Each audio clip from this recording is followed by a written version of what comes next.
എല്ലാവർക്കും നമസ്കാരം. In the previous class, we have started the 7th unit, Changes Wrought by Iron.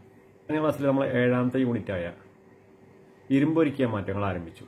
In the unit, we have discussed about Rigvedic period. Rigveda കാലഘട്ടത്തെക്കുറിച്ചാണ് നമ്മൾ കഴിഞ്ഞ ക്ലാസ്സിൽ ചർച്ച ചെയ്തത്. Moving on to the topic towards the Gangetic plain, Ganga സമതലത്തിലേക്ക് എന്ന ഭാഗം നമുക്ക് നോക്കാം. കഴിഞ്ഞ ക്ലാസ്സിൽ നമ്മൾ ഋഗ്വേദിക് പീരീഡിനെ കുറിച്ചാണ് കൂടുതൽ പറഞ്ഞത് അല്ലേ. അതിൽ തന്നെ ആര്യന്മാരുടെ അന്നത്തെ പ്രധാന തൊഴിലിനെ കുറിച്ച്, അതായത് കാറ്റിൽ റിയറിംഗ്, അതായത് കന്നുകാലി വളർത്തൽ അല്ലെ, കന്നുകാലി മേക്കലൊക്കെ ആയിരുന്നു അവരുടെ പ്രധാന തൊഴിൽ. അതുപോലെ കന്നുകാലികൾക്ക് വേണ്ടിയിട്ടായിരുന്നു പ്രധാനമായിട്ട് അവർ തമ്മിലുള്ള യുദ്ധങ്ങൾ അല്ലെ, ട്രൈബ്സ് തമ്മിലുള്ള യുദ്ധങ്ങളും അതുപോലെ നോൺ ആര്യൻസ് തമ്മിലുള്ള യുദ്ധങ്ങളും. യുദ്ധത്തിലേക്ക് കീഴടക്കി കഴിഞ്ഞാൽ ഈ നോൺ ആര്യൻസിന്റെ, ആര്യന്മാരല്ലാത്തവരുടെ കന്നുകാലികളെ ആര്യന്മാരെ പിടിച്ചടക്കുകയും മറ്റുള്ള കാര്യങ്ങളൊക്കെ നമ്മൾ പറയണ്ടേ അല്ലേ. അപ്പൊ അന്ന് പ്രധാനമായിട്ടും കാറ്റിൽസിന് വേണ്ടിയിട്ടായിരുന്നു പ്രധാനമായിട്ടും അവർ തമ്മിലുള്ള തർക്കങ്ങളും മറ്റു കാര്യങ്ങളും എല്ലാം നടന്നിരുന്നത് അല്ലേ. പിന്നീട് ഈ ആര്യന്മാരെ ഈ ഇൻഡസ് റിവർ ബേസിൽ നിന്ന് ഗംഗാ നദീതടത്തിലേക്ക് മാറുകയാണ്. അതിന് പ്രധാനമായിട്ടും പല കാരണങ്ങളുണ്ട്. ആ കാരണങ്ങളൊക്കെ നമുക്കിന്ന് ചർച്ച ചെയ്യാം. Towards the Gangetic plain, Ganga സമതലത്തിലേക്ക്. Later Vedic period is the period during which human life as depicted in the Sama, Yajur and the Atharva Vedas existed. അതായത് സാമവേദം, യജുർവേദം, അഥർവവേദം എന്നിവയിൽ പരാമർശിച്ചിരിക്കുന്ന മനുഷ്യജീവിതം നിലനിന്നിരുന്ന കാലം പിൽക്കാല വേദകാലം, അതായത് ലേറ്റർ വേദിക് പീരീഡ് എന്നറിയപ്പെടുന്നു. The Aryans who had been cattle rearers in the Rigvedic period reached the Gangetic plain in the later Vedic period. അതായത് ഋഗ്വേദ കാലഘട്ടത്തിലെ കന്നുകാലികളെ മേയിച്ച് നടന്ന ആര്യന്മാർ പിൽക്കാല വേദകാലഘട്ടമായപ്പോഴേക്കും ഗംഗാ സമതലത്തിൽ എത്തിച്ചേർന്നു. കണ്ടോ, ഋഗ്വേദ കാലഘട്ടത്തിലെ കന്നുകാലികളെ മേയിച്ച് നടന്നിരുന്ന ആര്യന്മാരെ പിൽക്കാല വേദകാലഘട്ടമായപ്പോഴേക്കും എവിടേക്ക് എത്തി? ഗംഗാ സമതലത്തിലേക്ക് എത്തി. അതുപോലെ അതിന് എന്തുകൊണ്ടാണ് അങ്ങനെ എത്താൻ കാരണം എന്ന് നോക്കാം. The Gangetic Valley is the area surrounding River Ganga. അതായത് ഗംഗാ നദിയുടെ ചുറ്റുമുള്ള പ്രദേശമാണ് ഗംഗാ സമതലം എന്ന് പറയുന്നത്. അപ്പൊ എവിടെയാണ് നമ്മുടെ ഈ ഗംഗാ സമതലം സ്ഥിതി ചെയ്യുന്നത് ഇന്ന് നോക്കാം. ഇന്ന് അതായത് ഇന്ത്യയുടെ ഏത് ഭാഗത്താണ് ഈ ഗംഗാ സമതലം ഉള്ളത്? നമ്മൾ പാഠഭാഗത്തിന്റെ തുടക്കത്തിൽ ഒരു മാപ്പ് കണ്ടിരുന്നു അല്ലെ. അതിൽ നമുക്ക് ഗംഗാ നദിയെ കാണാൻ സാധിക്കുന്നുണ്ട് അല്ലെ. അത് ഏതാണ് സൈഡ് വരുന്നത്? നോർത്ത് ഈസ്റ്റ് സൈഡാണ് അല്ലെ. ഇന്ത്യയുടെ വടക്ക് കിഴക്ക് ഭാഗത്തായിട്ടാണ് ഇത് സ്ഥിതി ചെയ്യുന്നത്. തന്നെയല്ല, വേറൊരു കാര്യം നോക്കാം. ഇന്ന് ഈ ഭാഗം ഏതൊക്കെ സംസ്ഥാനങ്ങളിലായിട്ടാണെന്ന് പറയാൻ പറ്റും? ഏതൊക്കെ സംസ്ഥാനങ്ങളിലായിട്ടായിരിക്കും ഇന്ന് നമ്മൾ നോക്കുമ്പോൾ ആ ഭാഗം വരുന്നത്? ഗാംഗറ്റിക് പ്ലെയിൻ, ബീഹാർ, പിന്നെ വെസ്റ്റ് ബംഗാൾ, അതുപോലെ ഉത്തർപ്രദേശ്, UP അല്ലെ. ബീഹാർ, വെസ്റ്റ് ബംഗാൾ, ഉത്തർപ്രദേശ്, ഈ 3 സംസ്ഥാനങ്ങളിലായിട്ടാണ് ഈ പ്രദേശം ഇന്ന് നിലകൊള്ളുന്നത്. അന്നത്തെ കാലത്ത് നമുക്ക് ഇത്തരത്തിൽ സംസ്ഥാനങ്ങളില്ല, അതുകൊണ്ട് അത് പറയേണ്ടി വരുന്നില്ല. ഇന്ന് നമ്മുടെ ഇന്ത്യയുടെ ഭൂപടം എടുത്ത് നോക്കുമ്പോൾ ഈ 3 സംസ്ഥാനങ്ങളിൽ ഏതൊക്കെ? ബീഹാർ, വെസ്റ്റ് ബംഗാൾ, ഉത്തർപ്രദേശ്, ഈ 3 സ്റ്റേറ്റുകളിലായിട്ടാണ് ഇത് നിലകൊള്ളുന്നത്. ഇനി എന്താണ് അടുത്ത് പറയുന്നത് നോക്കാം. Conflict between tribes, emergence of new tribes and growth in population where the main reasons for their migration to the Gangetic plain. Conflict between tribes, അതായത് ഗോത്രങ്ങൾ തമ്മിലുള്ള കലഹം. എമർജൻസ് ഓഫ് ന്യൂ ട്രൈബ്സ്, അതായത് പുതിയ ഗോത്രങ്ങളുടെ ഉത്ഭവം. ആൻഡ് ഗ്രോത്ത് ഇൻ പോപ്പുലേഷൻ, കണ്ടോ, ജനസംഖ്യാ വർധനവ്. Where the main reasons for their migration to the Gangetic plain. കണ്ടോ, ഇതൊക്കെയാണ് പ്രധാനമായിട്ടുള്ള കാരണങ്ങൾ. എന്തിന്? ആര്യന്മാരെ ഗംഗാ സമതലത്തിലേക്ക് എത്തിച്ചേരുന്നതിനുണ്ടായിട്ടുള്ള കാരണങ്ങൾ ഇതൊക്കെയാണ്. അപ്പൊ അത് 3 പോയിന്റ് നമ്മൾ ശ്രദ്ധിക്കണം കേട്ടോ, ഏതൊക്കെയാണെന്ന്. ഈ ഗംഗാ സമതലത്തിന്റെ, ഗാംഗറ്റിക് പ്ലെയിന്റെ പ്രത്യേകതകൾ എന്തൊക്കെയാണ്? ഫീച്ചേഴ്സ് നോക്കാം. നോക്കൂ. ഡെൻസ് ഫോറസ്റ്റ്, വൻ മരങ്ങൾ നിറഞ്ഞ കാടുകളാണ്. അതായത് കാട് ഇടതൂർന്ന് നിൽക്കുന്ന മരങ്ങളാണ്. അത്രയും വലിയ തോതിലുള്ള മരങ്ങൾ നിൽക്കുന്ന കാടാണ്. പിന്നെയോ ഫെർട്ടൈൽ അലൂവിയൽ സോയിൽ, ഫലഭൂയിഷ്ടമായിട്ടുള്ള എക്കൽ മണ്ണ്. അതിന്റെ പ്രത്യേകത എന്താ? കൃഷിക്ക് വളരെ അനുയോജ്യമാണ് നമ്മളെ ഈ എക്കൽ മണ്ണ് എന്ന് പറയുന്നത് അല്ലെ. അലുവിയൽ സോയിൽ എന്ന് പറയുന്നത് കൃഷിക്ക് വളരെ അനുയോജ്യമാണ്.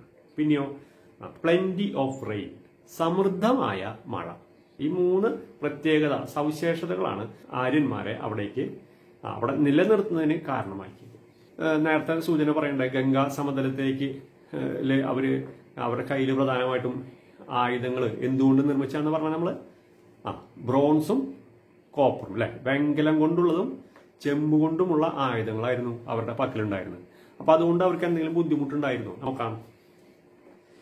It was very difficult for them to clear the trees and till the hard soil using their tools made of copper and bronze. കണ്ടോ, it was very difficult for them to clear the trees. കണ്ടോ, ഈ മരങ്ങൾ ഒക്കെ നീക്കം ചെയ്യാൻ, അതുപോലെ till the hard soil using their tools made of copper and bronze. അതായത് അവർക്ക് ഈ കോപ്പർ കൊണ്ടും ബ്രോൺസ് കൊണ്ടും നിർമ്മിച്ചിട്ടുള്ള ഈ ആയുധങ്ങൾ കൊണ്ട് ഈ ഗംഗാ സമതലത്തിലെ മണ്ണ് കിളയ്ക്കാനും മണ്ണിളക്കാനും ഒക്കെ, അതുപോലെ മരങ്ങൾ മുറിക്കാനൊക്കെ വളരെ പ്രയാസമായിരുന്നു.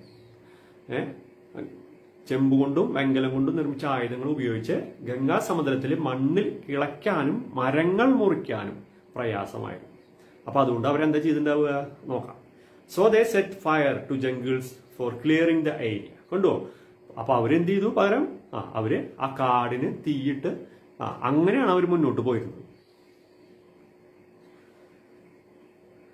It was necessary for them to have a harder metal to make more effective tools and implements, and this led to the invention of iron. കണ്ടോ, മണ്ണിൽ കിളയ്ക്കാനും മരങ്ങൾ മുറിക്കാനും കാഠിന്യമേറിയ ലോഹം കൊണ്ട് നിർമ്മിച്ച പണിയായുധങ്ങൾ അവർക്ക് ആവശ്യമായിരുന്നു.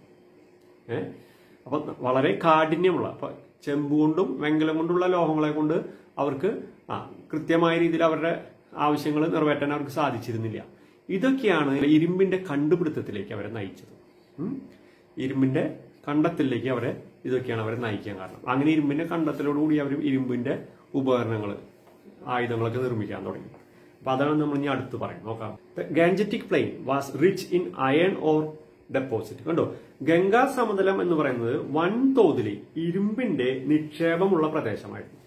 ധാരാളം ഇരുമ്പ് നിക്ഷേപമുള്ള പ്രദേശമായിരുന്നു ഗാൻജറ്റിക് പ്ലെയിൻ എന്ന് പറയുന്നത്. With the invention of iron, the people of the Gangetic Plain made harder weapons and implements with which they could easily clear the jungles. കണ്ടോ, ഇരുമ്പ് കണ്ടെത്തിയോടുകൂടി, ഇൻവെൻഷൻ ഓഫ് അയൺ, ഇരുമ്പ് കണ്ടെത്തിയോടുകൂടി the people of Gangetic plain, അതായത് ഗംഗാ സമതലത്തിലുള്ള ആ ജനങ്ങള് made harder weapons and implements, നല്ല കാഠിന്യമുള്ള ഉറപ്പുള്ള ആയുധങ്ങളും ഉപകരണങ്ങളും ഉണ്ടാക്കി. എന്നിട്ട് എന്ത് ചെയ്തു, കാടുകള് വെട്ടിത്തെളിക്കുകയാണ് പിന്നെ ഉണ്ടായത്. They used iron plough for tilling hard soil. കണ്ടോ, കാടുകള് വെട്ടിത്തെളിച്ചതിന് ശേഷം അവര് കലപ്പകൾ ഉപയോഗിച്ച് നിലം ഉഴുതു മറിക്കണം കലപ്പകൾ ഉപയോഗിച്ചിട്ട്. Agriculture became the prime occupation. കൃഷിയായിരുന്നു അവരുടെ പ്രധാന തൊഴില്. കൃഷി അവരുടെ മുഖ്യ തൊഴിലായിട്ട് മാറി. This period in which iron implements were used is known as the Iron Age. കണ്ടോ, ഇരുമ്പ് ഉപയോഗിച്ച ഈ കാലഘട്ടം ഇരുമ്പ് യുഗം എന്നറിയപ്പെടുന്നു. ഇരുമ്പ് ഉപയോഗിച്ചിരുന്ന, അയൺ ഉപയോഗിച്ചിരുന്ന ഈ കാലഘട്ടത്തെ ഇരുമ്പ് യുഗം, അയൺ ഏജ് എന്ന് അറിയപ്പെട്ടു. ഇപ്പൊ നമ്മൾ നേരത്തെ പറയണ്ടായി, കന്നുകാലി വളർത്തൽ നിന്ന് കൃഷിയിലേക്ക് മാറി എന്ന് പറഞ്ഞു അല്ലെ. അപ്പൊ അതുകൊണ്ട് മാറ്റങ്ങൾ കൊണ്ടുള്ള ഫലങ്ങൾ എന്തൊക്കെയായിരുന്നു നമ്മൾ നേരത്തെ സൂചിപ്പിച്ചിരുന്നു. നോക്കാം. Let us see the major impacts of the shift from cattle rearing to agriculture. കന്നുകാലി വളർത്തലിൽ നിന്ന് കൃഷിയിലേക്കുള്ള മാറ്റത്തിന്റെ ഫലങ്ങൾ എന്തൊക്കെയായിരുന്നു? ബിഗിനിങ് ഓഫ് സെറ്റിൽഡ് ലൈഫ്, അതായത് സ്ഥിരവാസം ആരംഭിച്ചു. ജനങ്ങൾ സ്ഥിരമായിട്ടൊരു സ്ഥലത്ത് താമസിക്കാൻ ആരംഭിക്കുകയാണ്. അത്രയും കാലം എന്ന് പറഞ്ഞാൽ അവര് ഇങ്ങനെ സ്ഥിരമായിട്ട് താമസിച്ചിരുന്നില്ല. കാരണം എന്താ, അവര് ഇങ്ങനെ പല സ്ഥലങ്ങളിലായിട്ടാണ് ഓരോ ദിക്കുന്ന മറ്റൊരു ദിക്കിലേക്ക് ഇങ്ങനെ മാറിക്കൊണ്ടേയിരിക്കുകയായിരുന്നു. അപ്പൊ ഇത് കൃഷി ആരംഭിച്ചതോടുകൂടി എന്താ, സ്ഥിരമായിട്ട് ഒരു സ്ഥലത്ത് തന്നെ താമസിക്കാൻ ആരംഭിക്കുക. ഇൻക്രീസ് ഇൻ അഗ്രികൾച്ചറൽ പ്രൊഡക്ഷൻ, കാർഷികോൽപാദനം വർദ്ധിച്ചു. കൃഷി വളരെ കൂടിയോടുകൂടി എന്തുണ്ടായി, കൃഷിയിൽ നിന്നുള്ള ഉൽപാദനവും വളരെയധികം വർദ്ധിക്കുക. എക്സ്ചേഞ്ച് ഓഫ് സർപ്ലസ് പ്രൊഡക്ട്സ്, മിച്ചം വന്ന ഉൽപ്പന്നങ്ങൾ പരസ്പരം കൈമാറ്റം ചെയ്യുന്നു. ആളുകൾ തമ്മിൽ ഇപ്പൊ എല്ലാവരും ഒരേ തരത്തിൽ കൃഷിയായിരിക്കണം എന്നില്ല ചെയ്യുന്നത്. അപ്പോൾ അവരവർക്ക് ആവശ്യമുള്ള വസ്തുക്കൾ കഴിഞ്ഞ് ബാക്കി വസ്തുക്കൾ ഉൽപ്പന്നങ്ങൾ മറ്റുള്ളവർക്ക് കൊടുക്കാനും അവരിൽ നിന്ന് അവർക്ക് ബാക്കി വന്ന ഉൽപ്പന്നങ്ങൾ നമുക്ക് മേടിക്കുക, അങ്ങനെ പരസ്പരം കൈമാറ്റം ചെയ്യാൻ ആരംഭിക്കുകയാണ്. ഈ ലേറ്റർ വൈദിക് പീരീഡിൽ അവരുപയോഗിച്ചിരുന്ന ചില പാത്രങ്ങളുടെ ഒരു ചിത്രം നമുക്കിപ്പോൾ കാണാൻ പറ്റും അല്ലേ. പിൽക്കാല വേദ കാലഘട്ടത്തിൽ ജനങ്ങൾ ഉപയോഗിച്ച മൺപാത്രങ്ങൾ, ചായം തേച്ച ചാര നിറപാത്രങ്ങൾ, അതിന് പറയുന്നുണ്ട് പെയിന്റഡ് ഗ്രേവർ എന്നാണ് അതിനെ അറിയപ്പെടുന്നത്. അവയുടെ ചില ശേഷിപ്പുകളാണ് ഇപ്പോൾ നമുക്ക് കാണാൻ പറ്റും. നോക്കൂ, the earthenware used by the people of later Vedic period is known as painted graveware. The remnants of a few such pots are seen in the picture. കണ്ടോ, നമുക്ക് ആ പിക്ചറിൽ കാണാൻ സാധിക്കുന്നുണ്ട്. അത് അവയുടെ ശേഷിപ്പുകളാണ്. When people began to lead a settled life, some changes were brought about in their social life. കണ്ടോ, ജനങ്ങൾ സ്ഥിരവാസം ആരംഭിച്ചതോടെ അവരുടെ ജീവിതക്രമത്തിലും ചെറിയ മാറ്റങ്ങളുണ്ടായി. അവരുടെ സോഷ്യൽ ലൈഫിലും മാറ്റങ്ങൾ ഉണ്ടാവണം. ഏത് തരത്തിലുള്ള മാറ്റം നോക്കൂ. The society got divided into 4 based on occupations. കണ്ടോ, സമൂഹത്തെ 4ആയിട്ട് തിരിക്കുകയാണ്. എന്തിന്റെ അടിസ്ഥാനത്തിൽ? തൊഴിലിന്റെ അടിസ്ഥാനത്തിൽ 4 വിഭാഗങ്ങളായിട്ട് വിഭജിക്കപ്പെട്ടു. ഏതൊക്കെയാണ് ആ വിഭാഗങ്ങൾ നോക്കാം. The Brahmins, Kshatriyas, Vaishyas and Shudras. ബ്രാഹ്മണര്, ക്ഷത്രിയര്, വൈശ്യർ, ശൂദ്രർ. ഇങ്ങനെയുള്ള 4 വിഭാഗങ്ങളാണ്. ഇതിന് വേറെ ഒരു പേരും അറിയപ്പെടും, ചാതുർവർണ്ണ്യ എന്നുള്ള പേരിലാണ് ഇത് അറിയപ്പെടുന്നത്. കണ്ടോ, ഈ സ്ട്രാറ്റിഫിക്കേഷന് പറയുന്ന പേരാണ് ചതുർവർണ്ണ്യം. അപ്പോൾ തൊഴിലിന്റെ അടിസ്ഥാനത്തിലാണ് ഈ 4 വിഭാഗങ്ങളെ ആയിട്ട് തിരിച്ചിരുന്നത്. ചാതുർവർണ്ണ്യ എന്നാണ് അത് അറിയപ്പെടുന്നത്. അപ്പൊ ചതുർവർണ്ണ്യം എന്ന് പറയുമ്പോൾ നമുക്കത് നമ്മുടെ മനസ്സിലേക്ക് വരണം ഏതൊക്കെയാണെന്നുള്ളത്. ഏതൊക്കെയാ? ബ്രാഹ്മിൻസ്, പിന്നെ ക്ഷത്രിയർ, വൈശ്യർ, ശൂദ്രർ. In the later Vedic period this mode of worship lost its importance and instead yagas became important. അതായത് ഋഗ്വേദ കാലഘട്ടത്തിൽ നമുക്ക് അറിയാം ദേവന്മാരെയും ദേവിമാരെയൊക്കെയാണ് ആരാധിച്ചിരുന്നത് പറഞ്ഞു അല്ലെ. എന്നാൽ പിൽക്കാല വേദ കാലഘട്ടത്തിൽ ലേറ്റർ വേദിക് പീരീഡിൽ എന്തായിരുന്നു? ഈ ആരാധന രീതിയുടെ പ്രാധാന്യം കുറഞ്ഞു. പകരം യാഗങ്ങൾക്ക് പ്രാധാന്യമുള്ള ആരാധനാ രീതി വ്യാപകമായി. കണ്ടോ, യാഗാസ് ബിക്കെയിം ഇമ്പോർട്ടന്റ്. യാഗങ്ങൾക്കായിരുന്നു പ്രാധാന്യം. Most of the yagas involved animal sacrifice on a large scale. ആരാധന രീതി മാറിയപ്പോ പക്ഷെ അവിടെ യാഗങ്ങൾക്ക് വേണ്ടിയിട്ട് കാലികളെ ബലിയർപ്പിക്കുന്നു. മിക്ക യാഗങ്ങളിലും കന്നുകാലികളെ ബലിയർപ്പിക്കും. അങ്ങനെയായിരുന്നു ആരാധനയിൽ വന്ന മാറ്റത്തിന്റെ ഒരു കാര്യം. ആ രീതിയിലേക്ക് മാറി. ഇതിൽ ഒരു ബോക്സ് കാണാനുണ്ട് അല്ലെ. അതിൽ കുറച്ച് പോയിന്റ്സ് പറയുന്നുണ്ട്. അത് ഏത് കാലത്തിലാണ് പെടുന്നത് എന്നുള്ളതാണ് എഴുതേണ്ടത്. അത് നിങ്ങൾ ടെക്സ്റ്റിലൊന്ന് ജസ്റ്റ് നോട്ട് ചെയ്ത് നോക്കുക. നോക്കൂ, agriculture became the chief occupation. എന്താണ് വരുന്നത്? കൃഷി മുഖ്യ തൊഴിലായിട്ട് സ്വീകരിച്ചു. അത് ഏത് കാലഘട്ടത്തിലാ? നമുക്കറിയാം ഏതാ? ലേറ്റർ വേദിക് പീരീഡ് ആണ് അല്ലെ. ഓക്കെ. Yagas became prevalent. യാഗങ്ങൾ വ്യാപകമായി. ഏതിലാ? Later Vedic period. Iron tools and implements were used. ഇരുമ്പ് ഉപകരണങ്ങൾ ഉപയോഗിച്ചു. അത് ഏതിലാ?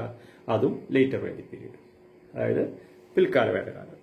കാറ്റിൽ rearing was the main occupation. കാലി വളർത്തലായിരുന്നു മുഖ്യ തൊഴിൽ. അത് ഏതിലെ വരിക? ഋഗ്വേദിക് പീരീഡ് ആണ് അല്ലെ.